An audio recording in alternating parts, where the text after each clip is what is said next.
Good morning. I'm going to continue with my series on the 2016 World Chess Championship between Magnus Carlsen, the champion, and the challenger Sergei Karyakin.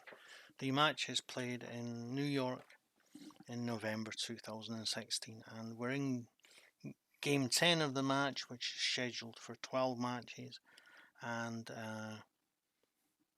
it's 1-0 to Karyakin. He won game 8. Game 9 was a draw.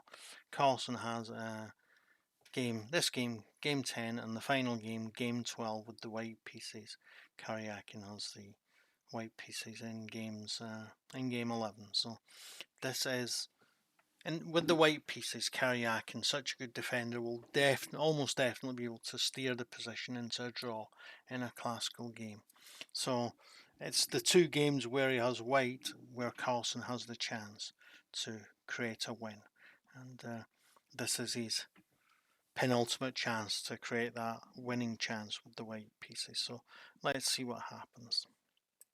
Carlsen plays e4. Karyakin plays e5. Karyakin plays e5. Knight to f3, attacking the pawn. Knight to c6, defending the pawn. Bishop to b5, the Roy Lopez or Spanish opening. It's attacking the defender of the pawn, which is attacked by the knight. And Karyakin chooses the Berlin defense, known to be a super solid way of defending against the Roy Lopez. It was impossible for Kasparov in his match with Kramnik to crack the Berlin defense, and Magnus managed it in his matches against Anand, but it was only just, and that was 3 years ago now, and in the intervening 3 years, for the first, computers have been a lot better, and for the second, people have been able to study how those things happen in that match and have different methods for dealing with the Berlin now. So again, it's been shored up. The Berlin defense is considered super solid. Carlsen plays a d3, a move he's very keen on, and almost like his signature move when he played a lot against the Berlin defense in the World Championship. But it's just worth mentioning that this response to the Berlin defense was played in the first 2 or 3 World Championship matches. Just, back in the 1890s, we think we're so modern, we think we're so up to date with Stockfish and Alpha Zero chess and all that business. But still, we're doing things that had been done more than 120 years ago. So yeah, interesting. So the bishop comes to c5, great, he's developing the bishop. The pawn comes to c3 on move 5. This is aimed at playing eventually d4, but it also makes it easier to preserve the light coloured bishop, which is very important in this opening. It's also very important in the Italian or Guico piano, where it's known as the Italian bishop. Here it's known as the Spanish bishop, but it's very important for both defences, so white does what he can to preserve that bishop. So Karyakin castles, and the bishop comes out and pins the knight. The pawn comes to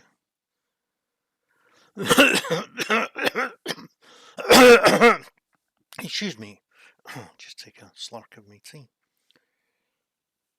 And the pawn comes to h6, putting a question to the bishop. Do you want to take that knight, or are you just pretending? Carlsen answers, I'm not sure yet. So he doesn't. And the bishop comes to e7 to defend this pawn.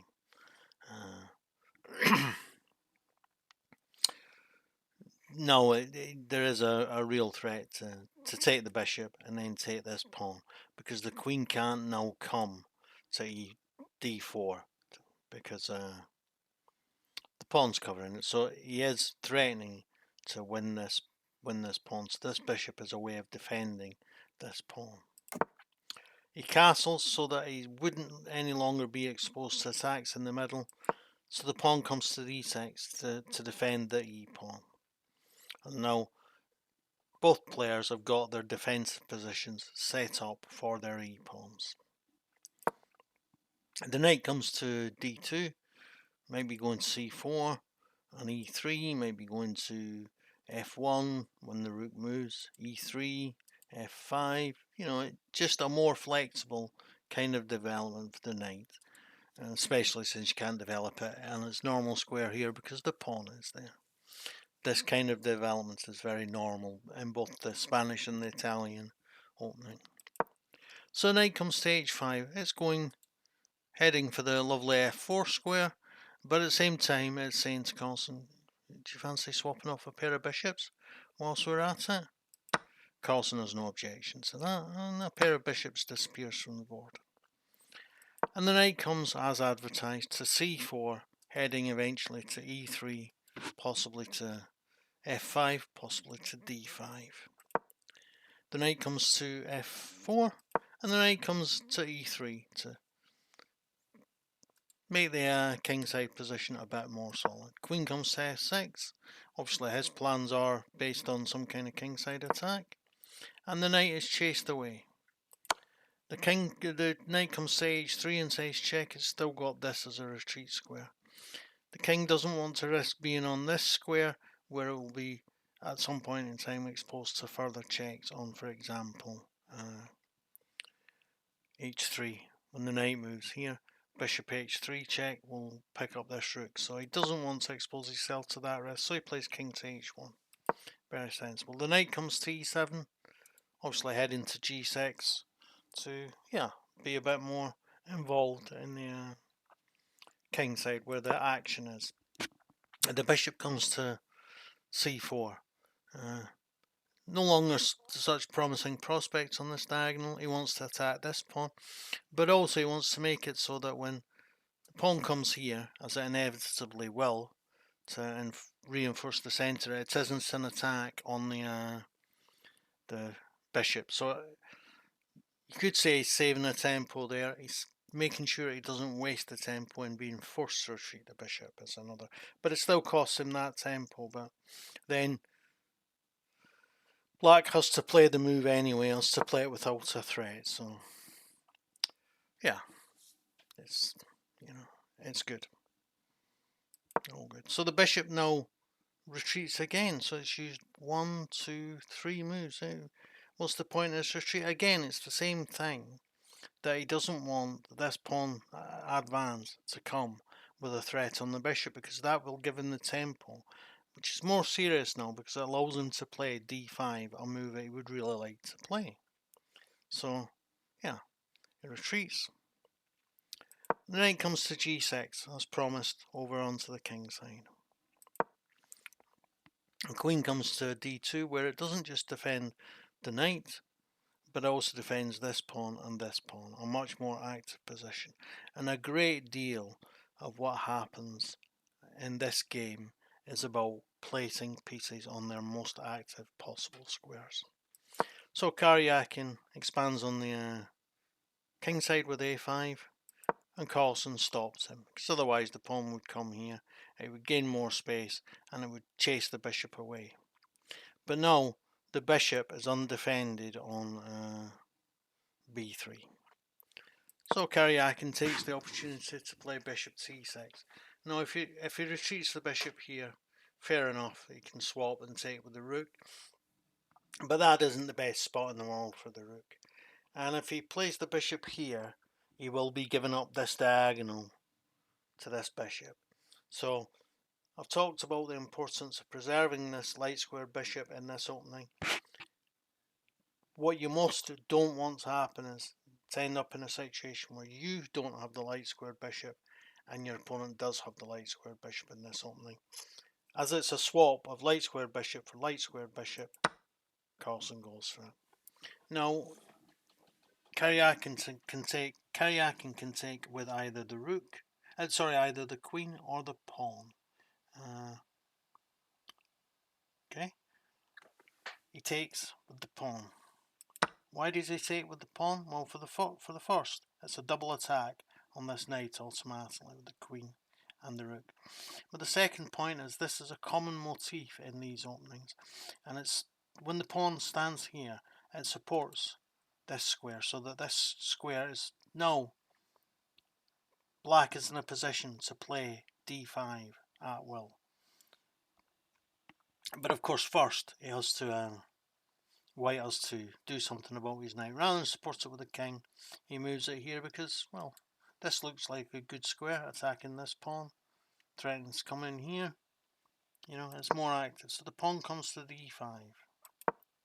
The queen comes to h5, threatening the knight. Yeah, not a lot more to say. Knight comes to g5, and it's threatened again by the pawn. Knight comes to f3, taken, taken, taken, taken with the rook. The king comes and attacks. It would be lovely to play rook to this rook to f8 to support this rook, and I've doubled rooks on this file. Doesn't work because the knight would come to f5, cut the connection between the rooks, and he would be getting a rook for a knight. So he backs up to f7, and the rook comes to e1. And this is the first clever placement of a piece in a more active position than it was before. Doesn't that rook have a job to do to defend this pawn? It does. And if he comes and attacks again with the other knight, well, he can defend from e2, which is a more active square than f1. F1's passive. He's just going to end up staying behind that pawn for the rest of eternity. It's not going to work for him. So Karyakin played h5 to prevent Carlsen playing h5 and taking more space on the king side as well as in the centre. So knight comes back. He doesn't need to play rook to e2 yet because he hasn't played rook to f1, f8 yet. King comes to f8. He wants to get his king out of the corner before doubling his rooks on the f file. Commendable. The knight comes to d2. He might come to b3 and then c5. He might come to f3. King comes to e7 and the rook comes to f2 so that he's not forced to react when the rook comes to f8, so that it's already defended. The king comes to d6, an ideal position where he's supporting the rooks, the pawns. They're all, where he's supporting these three pawns. This one's supported already by this pawn. So Carlsen plays knight to f3, a good square. He might be heading to g5. The rook doubles up to f8, and Carlsen chases the rook away from there. He can't come here because of the fork here. Can't come here because of the pawn. Can't come here because of this pawn. Can't come here because it's taken by a knight. Can't come here, it loses him a rook. So he's got to play to e7, which is a less active square. The rook's double, and the rook's double. The knight comes back. The knight's done its job there. Comes back to f3. Knight comes to h8, so that he's looking to come to f7, take a more active role in the game. Pawn to d4. On move 5, he played c3 as preparation to play d4. 29 moves later, he manages to play d4. So this shows the importance of patience in chess, patience and focus. He's focused on playing d4, maybe from the second move in the game, really, because when he plays knight to f3 on his second move, he's threatening to take the knight, take the pawn, and then be in a position to play d4. So he's been focused on playing d4 for more than 30 moves. He's kept his focus, kept his eye on the ball, and no, he eventually gets the chance to play the move. He doesn't want to let Carlsen take because, of course, it's undefended. So he takes himself. Now Carlsen has the choice of taking with the knight or the pawn. Have a minute, think about what you would take with and why. Pause the video if needs to be. So it's a good learning moment. As seen in Carlsen's choice here. He plays knight takes. Why does he play knight takes? Well, it gives the knight these squares and these squares. But if he takes with the pawn, then that pawn will permanently be there. Karyakin could take back and leave that pawn isolated, and this square d4 would no longer be in a position to be used by Carlsen's pieces. Carlsen gives himself the opportunity to use the d4 square, not just for that knight, but maybe at a subsequent time for a rook, or whatever. It's it will serve him in good stead. So the knight comes to the pawn comes to g6. This is because if with the pawn on g7, then Carlsen can play pawn takes, and if the pawn takes, the knight comes here. If this pawn takes, the rooks are swapped off, and then the knight comes here, which is a great square, but it's covered by the pawn. So pawn to g6 prevents the knight from ending up on f5 after a series of swaps. So Carlsen decides against a series of swaps and puts his rook on a more active square. You can see these pawns are just staring at this pawn. These rooks are just staring at this pawn, whereas Carlsen can now play to f3 or d3. He has more possibilities. So the knight comes to f7. Maybe it's looking to come to d5. But it's not getting the chance to come to d5. As Carlsen says, check. You can't take no because it's covered twice. He would lose the knight. And so this gives a permanent space advantage to Carlsen. When this move was played, I thought to myself, great. I remember watching on TV, and I thought, great, Carlsen now has a static positional advantage. That means he will win this game. At this time, he was great at grinding out these end games, particularly end games where he had a static positional advantage. What do we mean by static? That pawn is going to be on e5 a long time. It's static. It's not going to change.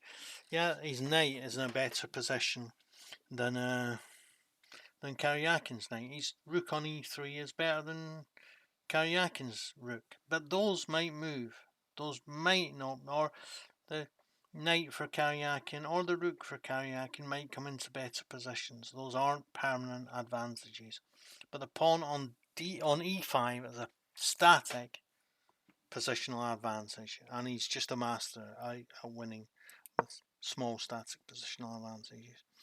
And look at the extra space that Carlsen has, because he can use this pawn. Means that he can use the whole of these 4 ranks. This is his furthest forward pawn, and all his pieces can stand up behind them. Yeah, Karyakin has 3 advanced pawns on that rank, but none of them are particularly strong. This one does have some good control over some good squares. This one does, but this one does virtually nothing and can be quickly challenged. So this advantage is great for Carlsen. And now he plays his rook to f3, advantage of the more actively placed position. And so the knight comes to h6, threatens to come here and make the position of that rook less good. So the rook comes immediately to f6 and threatens this pawn. So the rook has to come to g7 to defend the pawn. So that's a less active square even than this for the rook. So now, whilst the pieces are less active and less able to respond, he expands on the queen side. He's frozen things up a bit on the king side. Now he expands on the queen side. The knight comes to g8 and chases the rook away. Well, can't he just, has he gained anything by playing a rook to f6? Yeah, he's gained that the rook now stands here. Knight comes to h6. Maybe he's looking for some kind of backwards and forwards repetition draw. Carlsen's not going to give it to him. He takes more space by playing a5, so that he's got another square here open for his pieces, but also so that it's more difficult for him to advance his pawns. Look at this pawn as backwards, undefended except by the rook. This one is backwards, undefended except these two pawns will permanently have to be defended by pieces. The same is true of this pawn and this pawn, but it's just harder for Karyakin to attack these pieces, so it puts him in a passive defensive position. Knight comes to f5. Clearly Carlsen doesn't want to swap this powerful knight for this less powerful knight, but also it means that this d4 square is open, and also the knight can come here saying check, threatening two pawns. Alright, it wouldn't win him a pawn, there is a way to defend it, but it defends one of the pawns in advance of that. But the knight comes to c5 anyway, so this rook is now tied to defending this pawn. This king is tied to defending this pawn, since the rook doesn't any longer defend the pawn the king's in the way. What is this rook here actually doing? Staring at one of his pawns, admiring its beauty. That's not an active position.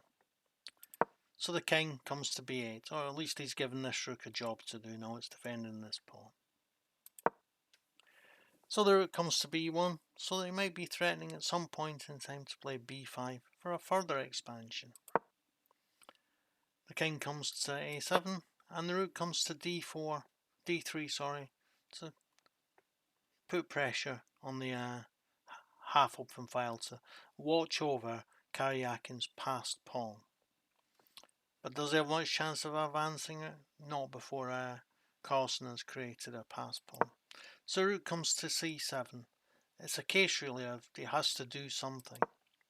The rook comes to a3, so that he might be threatened to play pawn to a6. It won't work at the minute because he will just push past, but right. So the knight comes to d4, and the rook threatens it, and the knight goes back. So are we looking again at some sort of backwards and forwards? If he puts his rook on the ideal square, will the knight just go back? Well, Carlsen has a move to spare. He moves his king, and now the knight can't come here because it's covered by the rook. So he has to go to h6, and it's going to take him 2 moves to get back to b4. The pawn comes to f3, because when he went to h6 he did open up this square for his knight. So pawn comes to f3 to stop that happening, and the rook comes to f7 to attack the pawn. The rook comes to d4. He might be thinking about playing rook here and forcing off a swap. He might be thinking about playing f4 and sealing up the position on that side. Knight comes to f5 and chases the rook away. The rook goes to d2, and the pawn comes to h7. So again, are we going to just see backwards and forwards? No, because he does a new thing. He's threatening to play pawn to b5 and leave this pawn, and this pawn very weak. And so he doubles up the rooks on the 7th rank, and he doubles up the rooks on the 3rd rank, and the rook retreats, having all these squares. Alright, you might say black has all the same squares for his rook, but these positions are less active than these positions. This position here tries to play pawn to d4, g4. Not at the minute actually, because the rook's there, but theoretically, this tries to play pawn here. If he plays it behind the rook, this supports the pawn. This rook isn't really doing anything, as you can see, because he just goes straight back to where he just came from. And Carlsen goes for the breakthrough. Things are frozen on the king side, he goes for a breakthrough on the queen side. Brilliant swap of sides. And the rook comes to b6, and now this pawn is weak, this pawn is weak, this pawn is weak. Alright, this pawn is passed, but he has the use of this square for his pieces. Pawn comes to d4, he's got to do something, but this means permanently the knight isn't getting to d4. It might be able to come to e3, where it's supported by the rook, yeah, but it's not coming to d4 anymore. And the rook comes to b6, where it threatens this pawn. He threatens to play rook or knight takes pawn now. And there isn't really much that Karyakin can do about it. So he just gets to wander up and take the pawn. But no, wait a minute, doesn't this give him a powerful rook in this position? Well, it would, but Carlsen can defend his rook with these knights.